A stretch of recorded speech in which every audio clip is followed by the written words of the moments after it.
Beyond the Score is supported in part by Capital Insurance Services, offering comprehensive personal and commercial insurance, including medical professional liability to Lansing and throughout Michigan since 1980. More resources and information about offerings at capitalinsurance.com. There's always a story beyond the score. You got to see this. We were all basically on TV, and Chris, yeah, you're right in the middle with your hands on your head. There is this connection to Black music, Black history. You're getting a history lesson by participating. You have a DR legend, and you're his son, so a lot of people expect a lot from you.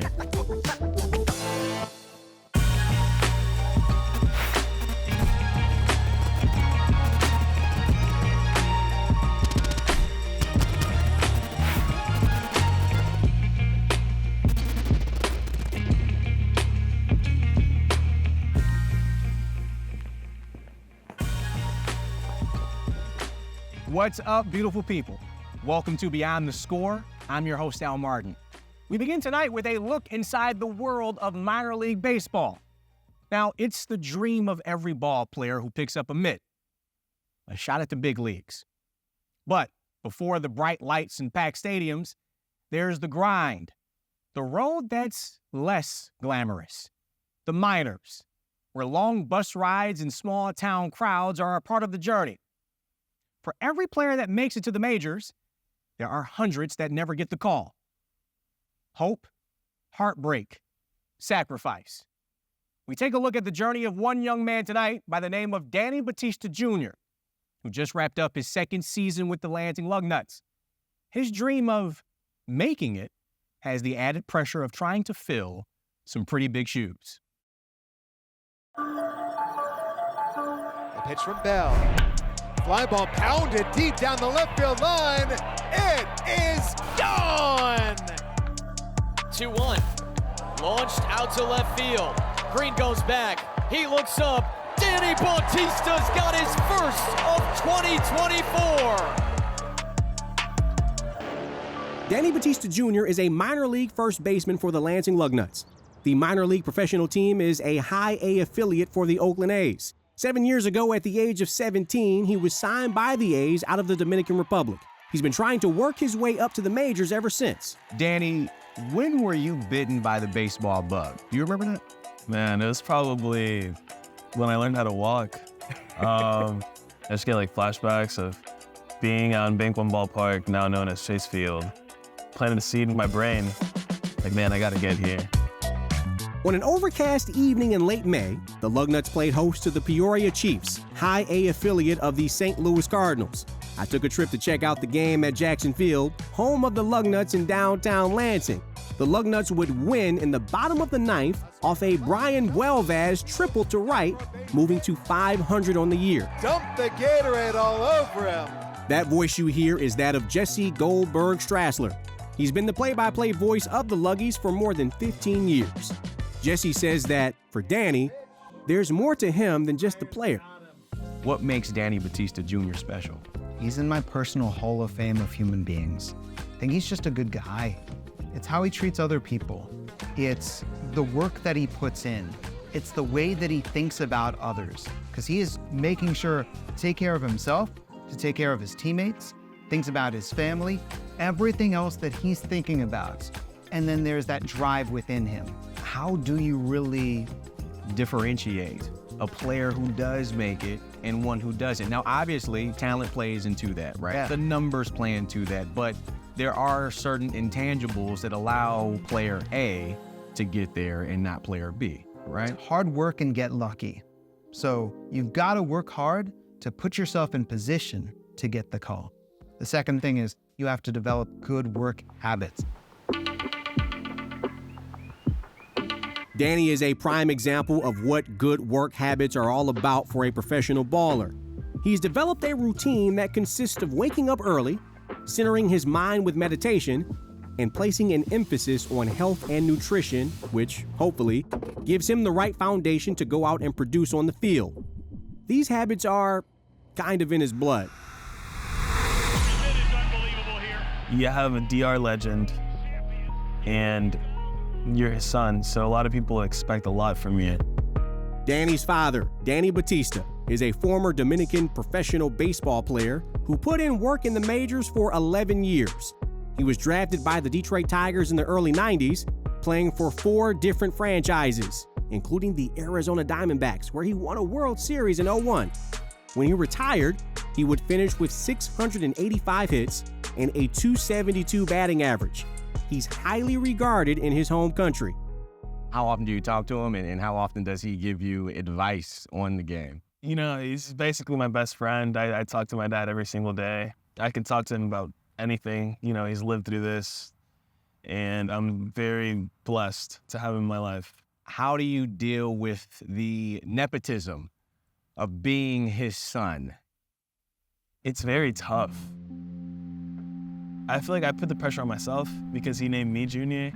As much as he says not to think about it, like just play your game, you can really feel it sometimes. Danny's possible road to the majors is admittedly taking longer than he has expected. His numbers have been up and down, not quite good enough yet to snag him an invite to the major league level. He's also in his second season of learning a new position. Bautista with a sliding snag. Nice play. First base. What is it like playing that position? You know, last year it was a learning curve. I wasn't really new to the infield, but however, first base, especially now in pro ball, you have a bunch of lefties, you just crush balls that way, and as you're just trying to get in front of it. But this year I feel more comfortable. Comfort and minor league baseball are two things that don't normally go hand in hand. Aside from trying to produce good numbers in order to move up, that pursuit can make you a journeyman. You are constantly signed and moved to different teams around the minor league circuit. For a kid from the DR, you can imagine how hard it can be to make your hat your home. The Lugnuts and professional baseball have tried to change that with a new initiative geared toward its Hispanic and Latino players. Lugnuts GM Zach Clark has helped usher in the Lansing Locos. Minor League Baseball developed a program called Copa de la Diversión. Okay. All right, so every minor league team has the option to create an alternate identity that celebrates their Hispanic heritage and their communities. This is a cool way to integrate the Latino heritage of baseball. Yes, the Copa de la Diversión started in 2017 as a way to connect baseball to its Hispanic and Latino communities. To date, over 80 teams have adopted a culturally relevant on-field persona like that of the Lansing Locos. What's that mean to you, having Dominican roots? Yeah, man, it's amazing. And especially being bilingual, you kind of get to, bring both worlds together. And I feel like that's what's really great about our clubhouse right now is everybody's unified, everybody has the same goals and moving up, and it's just a fun team to be around. Feels at home, huh? Yeah. But, like for many minor league players, Danny isn't trying to make the Lugnuts his permanent home. He can feel the clock ticking, and the pressure of trying to make it is palpable. Jesse's been here since 2018. This is a contract year for him. What are his chances of making it up to AA and then possibly the majors? Well, he had to put in a lot of work with Single A Stockton, and then he got to Lansing, and he took another step forward last year, and he finished last year strong. I think it's tough for him to give all that he's given and then say to himself, why am I still here? And yet I think he's doing all the right things. Do you even allow your mind to go there? Like, okay, if nobody does pick me up, what do I do? Yeah, I try not to. It's really easy when you're having a good week, good month and stuff like, let's keep on flowing. But once that slump hits you, it's very tough. Has the dream matched reality? The dream has not matched reality so far. It's more on the process of it. It's like climbing a mountain. You got to go up, down, left, right. But it's a part of the process for sure, and I'm loving every moment of it.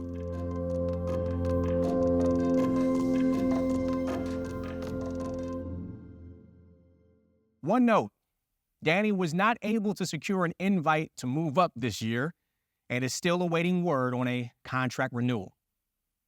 Well, it's rivalry week, Spartans and Wolverines.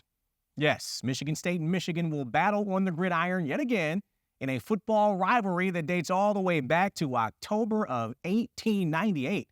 Today, we highlight a man who isn't an athlete, but a spectator, one who found himself unexpectedly carving out a place within this storied matchup.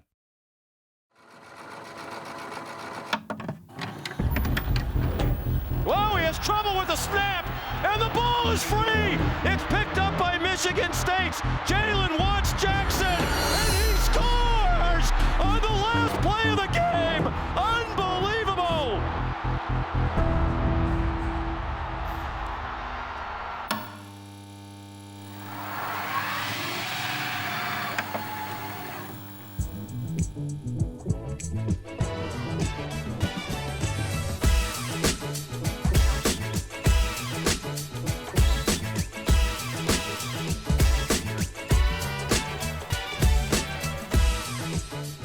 We are talking about that infamous moment in October of 2015, the trouble with the snap game, those 10 seconds becoming a hallmark moment in the rivalry between Michigan and Michigan State on the gridiron. I was here during that moment, and I was shooting footage of that moment right in front of us. You were sitting right here. Take me through what was going through your mind. Honestly, I mean, a lot of it feels like a blur, you know, like in the moment, it's hard to even tell what's happening. You're down here, there's people, you're crammed in with all the other students trying to watch it, and then it's just a regular punt. It's the end of the game. Michigan's gonna win, right? Like, that's it, big win. I remember looking up kind of at this Jumbotron, trying to get the time, like, is time gonna expire, you know, if they tackle Jalen before he makes it to the end zone or whatever, and sure enough, the dog pile ends up right in front of us there, and I guess I was just in shock, clearly, right? You could tell. It's one of those plays that if you watched it in real time, you'll never forget where you were, who you were with, and the feeling you had when it all went down. With just 10 seconds left on the clock and Michigan seemingly on its way to a victory with a 2-point lead, the unthinkable happened. Punter Blake O'Neal had trouble with the snap. Whoa, he has trouble with the snap! And sophomore safety Jalen Watts Jackson did the rest, breaking his hip in the process. While the name of Watts Jackson lives in rivalry lore for that moment, so does the face of then sophomore Michigan student Chris Baldwin. October 17th, 2015. Can you just take me through that day? So that was my first Michigan State game as a student. Yep. And, you know, you see crowds, of course, people are gonna, you know, come to Ann Arbor for the games. For Michigan State, like, people everywhere. Something I hadn't experienced yet. Born from proximity and pride, the annual matchup has seen unforgettable performances and, of course, thrilling final second, insane in the membrane plays. The battle for the Paul Bunyan Trophy is more than just football. It's about bragging rights within the mitten and a legacy built on competition. Rivalries are a topic that Arizona State University professor Jeff Kassing knows a thing or three about. He's the co-director of the Sport, Media, and Culture Research Group at ASU and has published an early series of studies examining athletes and fans as it pertains to social media use. When you look at Michigan and Michigan State football, what stands out to you about that rivalry in particular? When you talk about the proximity, Ann Arbor and Lansing are very close together. So you've got people co-located. That kind of proximity intensifies a rivalry. And then also you've got that history attribute. It dates back to 1898. And then I would also argue that Michigan's big rival is Ohio State. So it doesn't hurt to have one of the teams involved thinking that you're not their key rival. The rivalry is definitely real, right? We'll downplay it with the football game, you know, Michigan-Ohio State, that's the game, and I think we're gonna stand by that. But it's just very different, right? Because we don't live around a bunch of Ohio State fans. We do live and work with Michigan State fans. When you became a student here at Michigan, the way you view Michigan State changed a bit, right? Yeah, that's probably fair. There is, you know, a little bit of looking down on Michigan State and that sort of thing. We don't like Michigan State people, and that's okay. That's what the rivalry is all about. You don't like me, I don't like you. And Chris's now famous hands over the head reaction is the perfect visual to highlight the emotion of this matchup. That reaction, completely raw and authentic, one that just happened to be caught on camera, immediately getting dubbed the nickname. They called you Cobra Man, Surrender Cobra. Did you know what in the world that was before all of this happened? No, I don't even know where the name came from or what the origin. I heard different references, like a video game or just like a cobra snake. Surrender cobra now has become kind of a ubiquitous term in sports in general for when people do have their hands on their head like that. When do you realize that, okay, my phone's blowing up and there's something more going on than just the result of the game? It wasn't about until I got like halfway back to the dorm that I felt my pocket vibrating a lot more. And I thought, okay, it was a big game. People know I'm here. I don't remember if it was I looked first or one of my friends. It was like, oh my gosh, like, you got to see this. Like, we were all basically on TV. And Chris, yeah, you're right in the middle. Like, you're the focal point with your hands on your head. And like, everybody saw it because everybody was watching that game. Chris was and is a fan just like the rest of us. It's a reminder that sports aren't just about what happens on the field. They're about emotions, passion, and the connection between fans and the teams they love. While athletes and coaches take the spotlight, sometimes it's the ordinary fans who end up becoming the face of, in this case, shared heartbreak.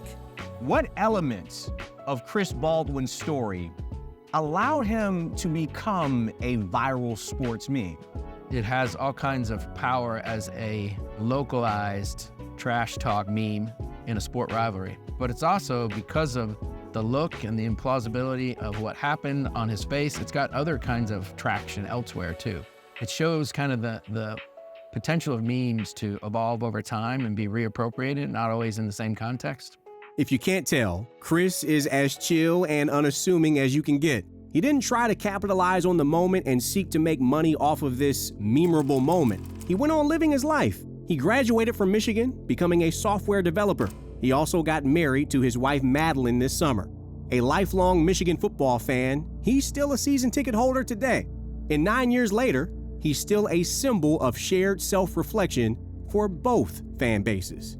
It's a very interesting feeling to kind of walk into a room or down the street or whatever and like bring joy to people. It's a very strange power, I guess, to have. Plenty of Michigan fans, when they come up, it's like, man, I was doing the same thing in the stadium, or I was doing the same thing on my couch. They relate to it. Exactly. I feel that so much, right? Like they get it and they know it. And like you said, Michigan State, I am a symbol of one of the craziest and most memorable wins that they will ever have. So what's not to like about that?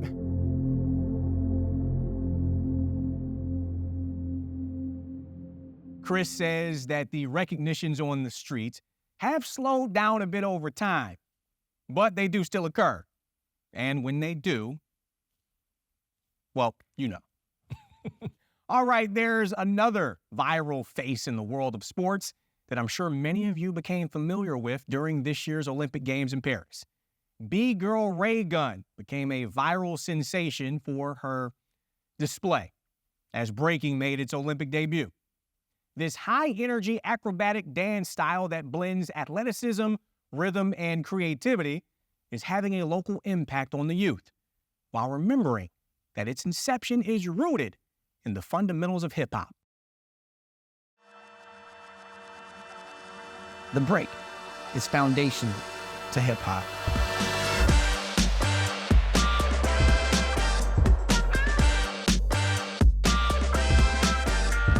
The third annual Capital City Breaking Jam is underway. Cross steps, headstands, and a little bit of friendly taunting have the crowd here at Lansing Shuffle transfixed as 13 youth breakers compete for a cash prize of $300. In the championship, B-Girl Lightning edges out B-Boy Jonas for the dub. These young breakers aren't just showing off their moves, they're carrying on the legacy of what has become a global phenomenon. Break is referring to a portion of the record that is isolated for the drums. It was the go-off moment at the parties where people were like, oh, that's the part we were waiting for, that funky drummer break.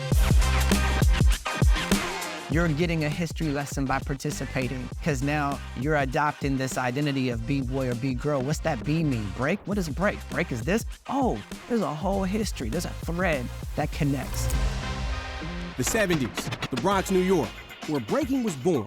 During this time, it could be seen regularly at block parties, clubs, and public spaces. Originating as a street dance style primarily among black and brown youth, it combines elements of dance, martial arts, and even gymnastics. And now it has something in common with gymnastics. being recognized as an Olympic sport for the first time this year in Paris. B-Boy Glide has his entire left arm tattooed in dedication to breaking. Over here, kick glide. He served as one of the judges during this year's jam. Top rock, get down, spin around. Hailing from Queens, New York, Glide is one of the founding members of the famed breaking crew, the Dynamic Rockers. I was the Michael Jordan of breaking, and I still am. And he isn't shy in letting you know that he's one of the best to ever do it.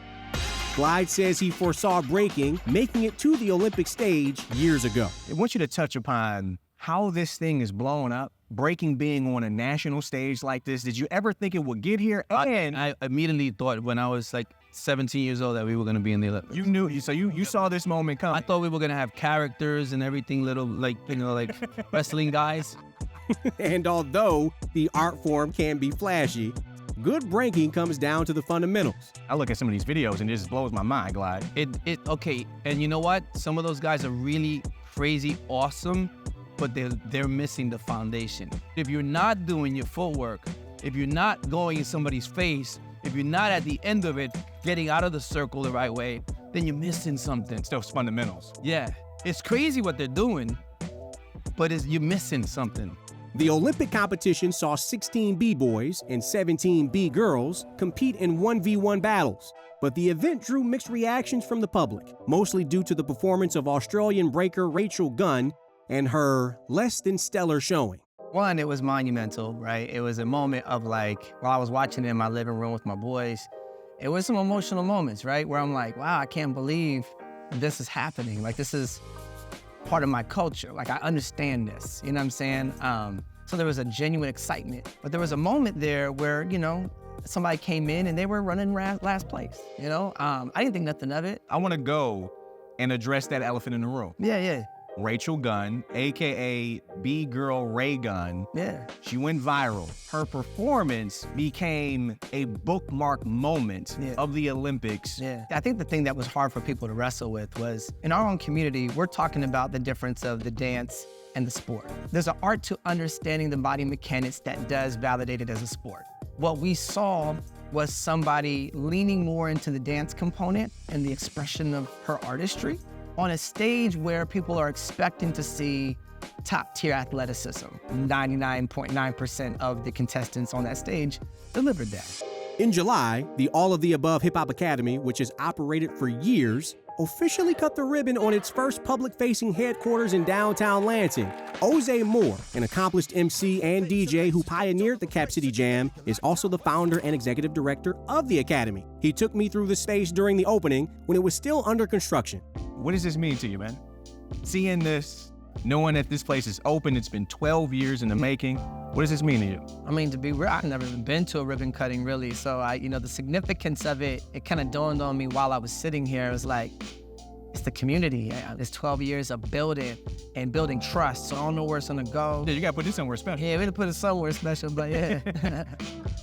That was then, this is now. The Academy acting as a training ground for young men and women in the arts of graffiti, MCing, DJing, and you guessed it, breaking. But the training goes well beyond the arts.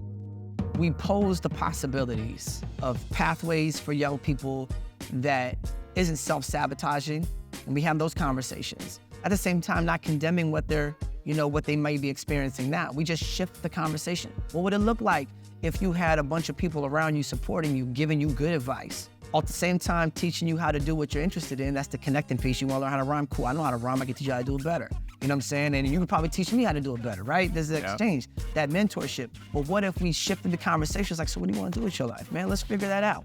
Anthony Jones is a former pupil of Moore's who came through the Academy's program as an MC. Literally chilling, the student is now the teacher.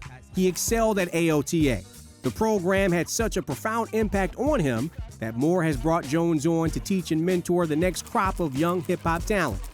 Throughout all of the things that I've done with AOTA and outside of AOTA, he's been right there in my corner. In my mind, he's my OG. Like, I feel like every person has an OG, and I feel like he's mine at this point. Like, he's been massively instrumental in pretty much everything that I've accomplished. I've been perusing your albums left and right, man. There's one track that really stood out to me. Hard to stay positive when I ain't caught that right break yet. They talking, but it seems it's coming out the side they neck. Along with these high price steaks, that if I want, I risk watching another shorty. Watching another shorty who benefit from my time slip out of reach of that leadership that might be what defines his. Why is touching young lives through the vehicle of hip hop so important to you? It's life, you know what I'm saying? Like we're all living this thing, and we don't really get the say so on what we come into. And this might not be everybody's thing, you know? It might not be everybody's like passion or purpose in life to give of what they have so that somebody else has. But for whatever reason, that's just what drives me. That is my true north. Can't keep running away. I just do my own little part.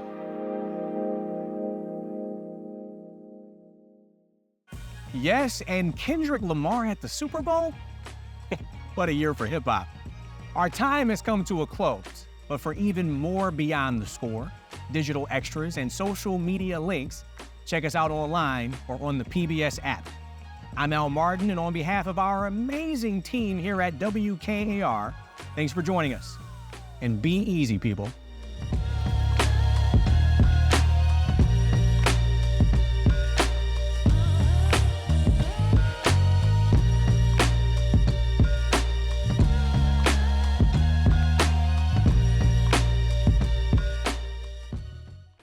Beyond the Score is supported in part by Capital Insurance Services, offering comprehensive personal and commercial insurance, including medical professional liability to Lansing and throughout Michigan since 1980. More resources and information about offerings at capitalinsurance.com.